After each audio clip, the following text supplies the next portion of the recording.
Қайырлы күн, құрметті ұстаздар. Біз кезекті нұсқа талдауымызды бастаймыз. Сіздермен Аяжан Манарбекқызы. Ендеше біз ең алғашқы сұрағымызға назар аударайық.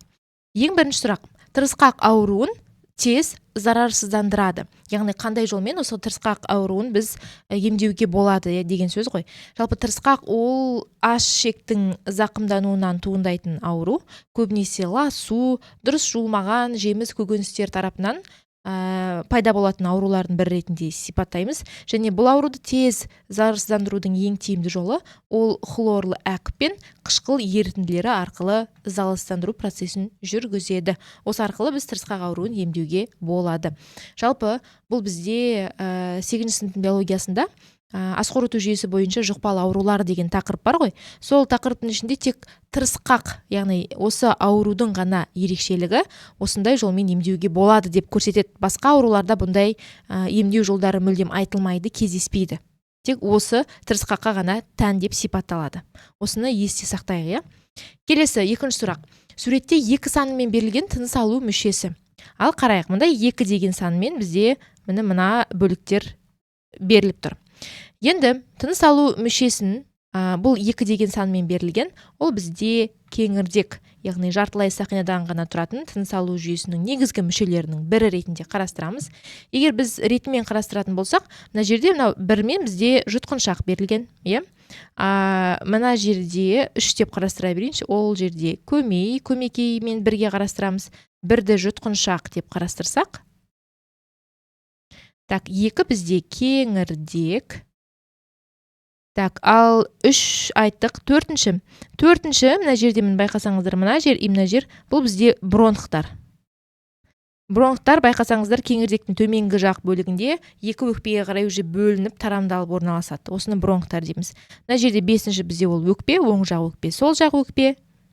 Оның астындағы 6-шы ол бізде көкет. Көкет ол немесе диафрагма деп айтамыз. Яғни мына жерде бізде кеңірдек. Жалпы тыныс алу жүйесінің мүшелерінің барлығы шеміршекті ұлпадан түзіледі. Шеміршекті тек ерекшелігі кеңірдек жартылай сақиналы шеміршекті тыныс алу мүшесі. Шеміршекті тыныс алу мүшесі дыбыс сіңірлері байламдары бар, дыбыс шығаруға қатысады деген сипаттамамен келеді. Жұтқыншақ ол ас қорыту жүйесі мен тыныс алу жүйесінің тоғысқан жерінде орналасқан, яғни 2 қызметке де тікелей қатыса алады. Бронхтарды біз білеміз, ол кеңірдектің төменгі жақ бөлігінде 2 айырыла орналасқан. Бронхтар шеміршекті толық сақинадан тұратын тыныс алу жүйесінің мүшесі ретінде қарастырамыз. Келесі, 3-ші, анаэробты үдеріс кезінде түзілген 2 молекула АТФ-та жинақталатын энергия дейді. Енді қараңыздар, анаэробты үдеріс, яғни ол гликолиз процесі, глюкозаның оттексіз ыдырау процесі деген сөз. Біз білеміз, жалпы 1 молекула глюкоза егер оттексіз ыдырайтын болса, жалпы 2 ғана АТФ түзілетін біз білеміз. Егер оттекті ыдырау болатын болса, жалпы 36, енді ол жерде Кребс циклы бар, электрон тасымалдаушы тізбек бар. Жалпы қосқан кезде толық глюкоза ыдырағанда біз айтамыз 38 АТФ деп. Енді біз еске түсірейік. Бізде энергия жұмсалған кезде, яғни бір фосфор қышқылының қалдығы ыдырап шыққан кезде, ол энергия бізде 30,6 килоджоульға тең. Әр энергия шығындалған сайын, яғни бір фосфор қышқылы жұмсалған сайын бізде осынша килокалория энергия бөлініп отырады. Бізде айтып тұр, гликолизде 2 молекула АТФ түзілетін болса, оларда жалпы неше энергия жинақталады деп. Яғни біз оны табу үшін 2 АТФ-ті көбейтеміз 30,6 килоджоульға. Сонда пайда болады 61,2 килоджоуль энергия, яғни мынау Д жауабы бізде дұрыс жауапқа жатады. Егер тура осындай тапсырма, бірақ аэробты үдеріс кезінде түзілген, мысалға 36 молекула АТФ-та жинақталатын энергия десе, біз ол кезде уже 36-ны көбейтеміз 30,6 килоджоуль энергияға. Солай тауып аламыз. Кейде былай сұрайды. 1 молекула глюкоза толық ыдыраған кезде түзілген АТФ молекуласында жинақталатын энергия. Толық десе, значит, оттекті оттексіз бірге кіреді да, 38 АТФ болады да ол жерде. Сол 38-ді біз көбейтеміз 30,6 килоджоульға. Осылай таба берсек болады есептерді. Келесі сұрақ 4-ші. Жасушақ қабырғасының беріктігі мен су өткізбейтін қабілетін арттырады. Яғни мықтылық, беріктік беруге қатысады деген сөз. Әрине ол бізде лигнин. Лигниннің ерекшелігі ол сүрек қабатын түзуге қатысады. Сүрек біз білеміз, жылдан жылға камбийдің есебінен ағаш сабақтарында тығыздала береді. Сөйтеді да ол жердің әрине ағашқа, өсімдікке мықтылық, беріктік беру осы сүрекке байланысты тікелей. И ол жерде енді ксилеманың тамырлары бар болғандықтан су жасушалары өтеді, бірақ су жасушалары тікелей өтпейді, олар андай дымқылдану форматында өтеді ғой негізінен. Именно бұл сұрақтың жауабы бізде осы лигнин болады, сүректенуге жауап беретін. Суберин ол бізде тоздануға жауап береді. Тоздану, яғни борпылдақты, кеуекті кеңістік пайда болады, ол бос кеңістік ауамен толтырылады деген сияқты. Кутин мен балауыз тікелей өсімдіктерді жемістерде кездеседі, сыртқы қабаттарында, дәндерінде кездесіп, түрлі инфекциялардан қорғау деген сияқты қызметтерді атқарады екен. Келесі сұрақ 5. Антигендерді коагуляциялаушы антидене. Енді осы жерде назар аударайық. Антидене ол біздің ағзамыздағы иммундық жасушалар. Антиген біздің ағзамызға сырттан келген бактерияның, вирустың, липосаңырауқұлақтың ДНК жасушасы. Яғни олар біздің ағзаға тән емес, ағзаға кіргеннен кейін олар міндетті түрде ауру, тағы басқа процестерді тудыра алады деген сөз. Енді біздің антиденелердің ерекшелігі осы антигенді жеңуге байланысты антидененің күресетін 3 түрі бар. Коагуляциялаушы, лизин дейтін, немесе лизистейтін деп айтады. Және үшіншісі бізде нейтралдаушы, немесе бейтараптандырушы деген осындай 3 бағытта қызмет атқаратын түрі бар. Бірінші коагуляциялаушы антидене дегеніміз, оған біз преципитиндерді жатқызамыз және аглютининдерді жатқызамыз. Дұрыс қойыншы. Аглютинин сары суда болатын. Осы екеуі бізде коагуляциялаушы, бұлар фагоцитозды белсендіреді. Фагоцитозды белсендіреді. Өз осындай ережемен келеді. Осы сұрақтардан осындай сұрақтар құрастырыла алады. Екінші лизистейтін немесе лизин дейтін, оны бірден вариантпен тауып алуға болады. Неге? Өйткені ол жерде лизис деген сөздер болады. Мысалға міне бактериолизис, гемолизис, цитолизис деген сияқты осындай түрлері бар. Лизин дейтін ол бізде антиденелер, яғни антигендерді ерітеді, ыдыратады деген мағынаны білдіреді. Ал үшіншісі бізде бейтараптандырушы, нейтралдаушы. Ол антитоксиндер. Раз қоям, бейтараптандырушы. Бұлар бізде антигеннің уытын қайтарады. Емдейді деген сөз ғой, қайтарып тастайды. Яғни осылай антигендерге әрекет етуге байланысты антиденелердің 3 түрі бар. Бұлар негізі жиі кездеседі. Тіпті оқушылардың ұбытысында да, ұстаздардың да білімін бағалау тесттерінде жиі кездесіп жатады.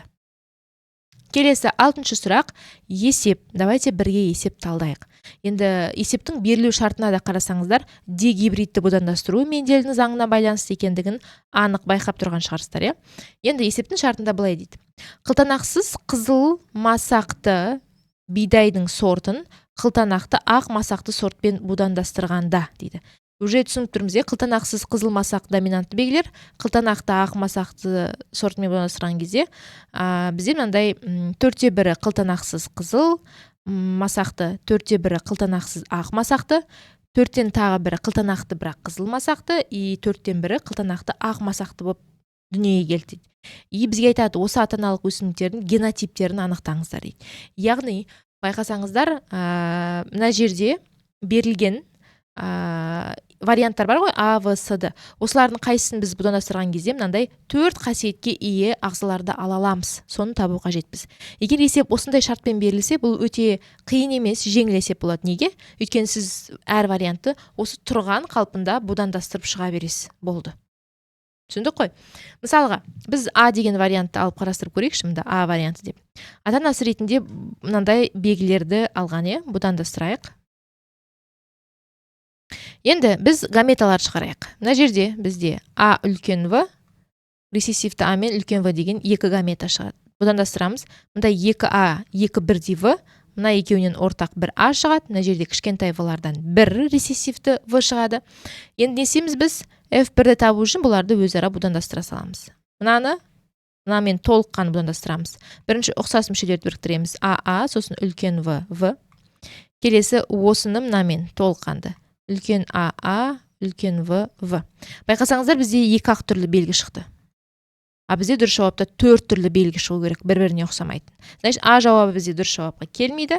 Енді біз В деген жауапты көрейік. Давайте мұнда В деп шығарамыз.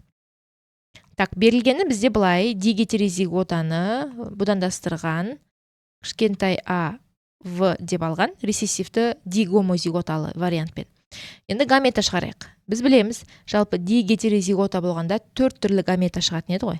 Давайте ол 4 түрлі gaметаны мен сразу мына жерге жазып қоя салайын.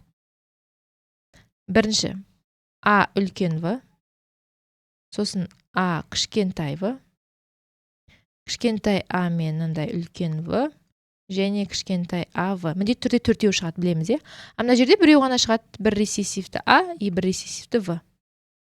Значит, мында біз аналықты жаздық, мында аталықты жаздық. Так, енді біз біріктіріп шығайық.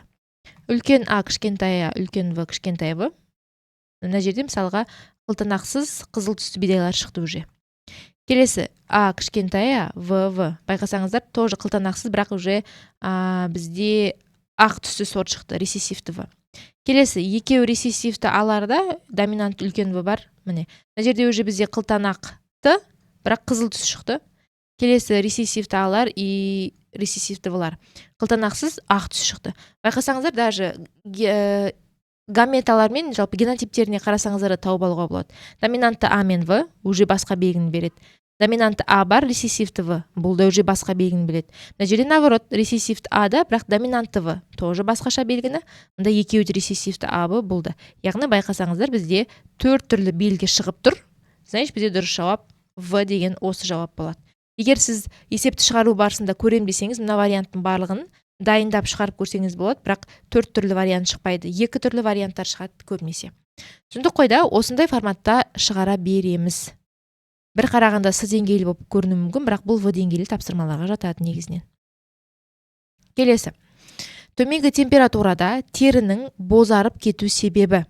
Осындай сұрақтар бізде 2 түрлі вариантпен келеді. Бұл жылуды реттеу деген 8 сыныптың биологиясында кездесетін тақырып. Төменгі температура, яғни ол бізде суық қой. Яғни бізде минус деген сөз.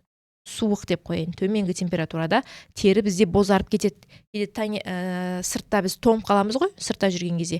Бетіміз барлығы үсіп, сұп-сұр болып, ақшыл түсті болып кетеміз. Осының себебін сұрап тұр. Терінің бозарып кету себебі. Себебі бізде суықта адамның қан тамырлары, капилляр қан тамырлары тарылады да, нәтижесінде ол дененің әрбір мүшесі, ұлпасы, жасушаларына қан айналым жүйесін кішкене бәсеңдетеді. Қан айналым жүйесі қиын болады. Неге? Өйткені капилляр қан тамырлары кішкене тарылып тұр. Бізге қысты күні не керек? Қан айналым жүйесінің өте жақсы жұмыс істеген керек қой. Өйткені қанмен бірге бүкіл денеге жылу тасымалданады. Сол себептен кейде біз сыртта бір орында тұрып қалған кезде тоңа бастаймыз. Өйткені осындай қан тамырлар тарылады да, нәтижесінде қан дұрыс айналмағандықтан жылу да айналмай бір орында тоңып қалып қаламыз. Сол үшін ғой сыртта жүру керек, бір орында тұрып қалмау керек, қимылдау керек, бұлшықетті іске қосу керек деп айтады. Өйткені қан айналым қаншалықты жақсы болған сайын жылу қанмен бірге тасымалданады біздің бүкіл денемізге, жасушаларымызға, мүшелерімізге. Қалған варианттарды қарайық. Адам тер бездері арқылы қарқынды су бөледі. Біз қай уақытта су бөліп терлейміз? Күн ыстық кезде. Значит, бұл жоғарғы температурада. Не үшін адам тер бездері арқылы су бөліп қарқынды? Өйткені даланың температурасы ыстық, ағзадағы біздің капилляр қан тамырлары керісінше кеңейе түседі. Кеңейе түсіп, ағзада қан айналым процесі өте тез белсеніп жүреді да, жылу ағзаға тез тасымалданып, ағзада жылу пайда болады, сыртта да жылу пайда болады, солай бізде су ағзадан бөлінеді. Жылу ағзаға өте жылдам таралады. Мынаның барлығы бізде жоғарғы температура кезінде болатын сипаттамалар. Негізі жоғарғы температурада болатын сипаттамалар, төменгі температурада екеуі бір-біріне қарама-қарсы ғой. Терлейді, тер бөлмейді, капилляр тарылады, мысалы мынада кеңейеді, жылу ағзаға төмен тасымалданады, мынада жылу ағзаға жақсы тасымалданады деген сияқты осындай қарама-қарсы сипатқа ие болады. Келесі, нутацияның ерекшелігі. Нутация бұл бізде өсімдіктердегі жүзеге асатын қимыл қозғалыс. Именно нутация бізде очень көп 7 сыныптың биологиясында беріледі. Соловьеваның кітабында көбінесе трапезм мен таксиске ғана тоқталып отырады. Жалпы нутация дегеніміз не? Нутация дегеніміз өзі бір ғана ережемен келеді, мысалмен. Бұл мұртшалар мен өркен төбелері маятник тәрізді айнала қозғалады. Осындай жгутик сияқты немесе осылайынан айналмалы қозғалып тұрған өсімдіктерді байқаймыз ғой. Мысалы, қиярдың жоғарғы бөлігінде болатын усикалары осылайынан тұрады кейде, қауынның қарбыздарда деген сияқты. Осы бізде нутацияға жатады. Келесі қараңыздар варианттар. Өсімдік тамыры тітіркендіргіштен қашып басқа бағытта өтеді. Бұл бізде енді жағымсыз трапезмнің мысалына жатады. Өсімдік бөліктері жан-жаққа бағытсыз қозғалады. Бағытсыз қозғалу бұл көбінесе бізде настяға келеді. Настяның түрлері бар ғой, фотонастия, гептонастия деген сияқты. Бұл бағытсыз қимыл әрекет қозғалыс көбінесе настяға жатады. А варианты. Өсімдік мүшелері тітіркендіргіш тудырған бағытқа қарай өсетін болса, бұл уже жағымды трапезм. Ол жағымды трапезмде, мысалға, егер күн болатын болса, ол фототрапезм. Егер жоғары қарай ауа қабатына қарай өтетін болса, ол бізде гелиотрапезм. Тамыр топыраққа қарай, жер астына қарай өсетін болса, ол геотрапезм деген сияқты. Осындай өсімдік қимыл қозғалыстарының түрлері бар. Келесі 9-шы сұрақ. Суреттегі 1 деген санмен берілген ас қорыту мүшесінің қызметі. Енді қараңыздар, 1 деген суретпен берілген, ол бізде аш ішек. Аш ішектің қызметі қандай? Ол қорытылған тамақ қалдықтарын қан мен лимфаға сүзіп алу, сіңіріп алу. Яғни В жауап келеді. Микроскопиялық бүрлер арқылы қорытылған ас қанға сіңіріледі. Келесі вариант алдайықшы. Ферменттер әсерінен өсімдік жасуынығы ыдырайды. Өсімдік жасуынығы көбінесе ыдырайды. Біз қарастырамыз, мысалы, жануарлармен, сиырдың ас қорыту жүйесімен, соқыршек немесе бүйенішектің ішінде деген сияқты сипаттамалармен қарастырамыз. С вариантында су, дәрумен және минералды ағзалар, тұздар ағзаға сіңіріледі. Бұл тоқ ішектің қызметі. Тоқ ішек мына үлкен ішек. Және тамақтың қорытылмаған қалдықтары ағзадан сыртқа шығарылатын болса, оны жердегі тік ішек қой. Осы ас қорытуға байланысты қызметтер суретпен, бейнемен осылай жиі кездеседі. Мына жерде мына асқазан берілген. Мынау асқазанның басталған бөлігі немесе өңештің біткен бөлігі андай сфинкстер болады ғой. Осылайынан тамақты өткізіп жібереді, сосын қайтып ұстап қалады, осындай қызметтер атқаратын. Мынау ұйқы безі, мында бауыр, мында бізде өт қабы, ұлтабар берілген деген сияқты осындай қызметтер. Соқыршек мынау жерде тұр. Кетті келесі ең соңғы сұрақ, тоже С деңгейлі сұрақтар ретінде қарастырылатын. Жыныс хромосомасы XXY 47 болғанда пайда болатын аурудың белгісі. Жалпы XXY дегеніміз ол бізде Y яғни ер адамдарда болатын трисомиялық ауру ғой, анеуплоидияның түрі. Ол жерде қандай белгілер пайда болады? Давайте А жауабынан бастайық. Аяқ қолы шамадан тыс ұзын, жыныс безі дұрыс жетілмейді. Осы жауап бізде ұл балада болатын синдромға келеді. Ол бізде Клайнфельтер деп аталады. Дұрыс қоямын, Клайнфельтер синдромы өзі 3 қана белгімен келеді. Екінші, тұмсықтары шығыңқы, иектері тегіс, жақтары нашар дамыған. Бұл көбінесе бізде Эдвардс синдромына келеді. Ол бізде 18+X, Клайнфельтер бізде жыныс хромосомасында. Бойлары аласа, шүйделері тегіс, мұрындарын түбі жалпақ. Бұл Даун синдромында болатын белгілер. Бұл 21-ші хромосомаға артық бір хромосома қосылып кетеді, трисомия. Д жауабы салмақтары өте жеңіл, бойлары қысқа, тырнақтары толық жетілмеген деген вариант. Негізі салмақталы жеңіл деген бұл қыз балалар ауыратын Шерешевскийға да келеді, Тернер, и Эдвардс синдромына да келеді. Бойларының қысқа болуы ол нағыз Шерешевский Тернерге тән. Бұл уже моносомия, қыз балада жыныс хромосомасының біреуі жеткіліксіз болып қалады, X0. И тырнақтары толық жетілмейді, қол саусақтарында өзгешеліктер болады. Бұл Эдвардс синдромының белгілеріне жатады екен. Жалпы осы синдромдарға қатысты сұрақтарда өте көп жиі кездеседі. Кейде шатастырып жатады ұстаздар, белгілері қандай еді деген сияқты. Мысалы, Патау синдромы ол белгілермен көп келмейді. Көбінесе бала іштей өлі туылады, немесе туылғаннан кейін көп ұзақ өмір сүрмейді. 1 жас, 2 жасқа дейін ғана. Сосын көбінесе Патау синдромында қоян жырық ерекше белгісі ретінде сол көрінеді. Пата ол 13-ші хромосоманың трисомиясы нәтижесінде пайда болады екен. Жалпы ұстаздар, осымен нұсқа талдауды біз аяқтадық. Сіздерге пайдалы нұсқа болды деп ойлаймын. Міндетті түрде қайталап қарап, қажет жерлерді түртіп жазып алуға да болады.